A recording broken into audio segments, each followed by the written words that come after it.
Keep moving, one step at a time. The Sahara Desert.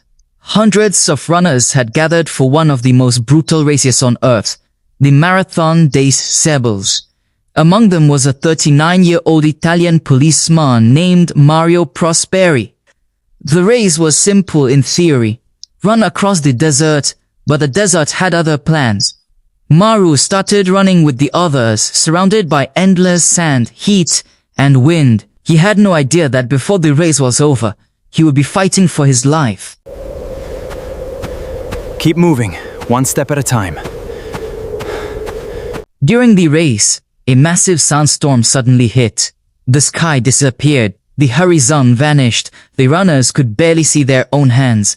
Mauro tried to follow the course-makers, but the storm swallowed them. He kept running and running until he realized something terrifying. There was no one around him, no runners, no officials, no road, nothing, just thousands of square miles of sand. He had become lost in the Sahara. Where is everyone? No, I went the wrong way. Mauro searched for the coast. Nothing. He climbed a dune. Nothing. He shouted. Only the wind answered. He had very little water. His food was almost gone, and the nearest civilization was nowhere in sight. Most people would have panicked. Mauro did something else. He made a decision. He would survive. Not tomorrow. Not when help arrived. Right now. I don't need to know how I'll survive for a week. I only need to survive today. Mauro eventually found an abandoned Muslim shrine in the desert. It became his shelter, but shelter wasn't enough. He needed water. His supply was disappearing rapidly. He had to think. He had to improvise. He eventually found a small puddle of water and collected what he could. But there was another problem. Food. There was almost nothing to eat. His body was weakening. His lips were cracking. His strength was disappearing. And the desert was steamy. Waiting. Stay calm. Think. There's always something you can do.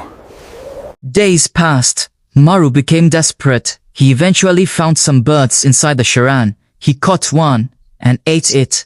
It wasn't heroic. It wasn't glamorous. It was survivor. He was no longer running a race. He was fighting against death itself. Then came the moment that nearly broke him. Mauro believed nobody knew where he was. He believed he was going to die alone in the desert, so he made a desperate decision. He wrote a final message to his wife. If I don't make it, I want you to know I love you.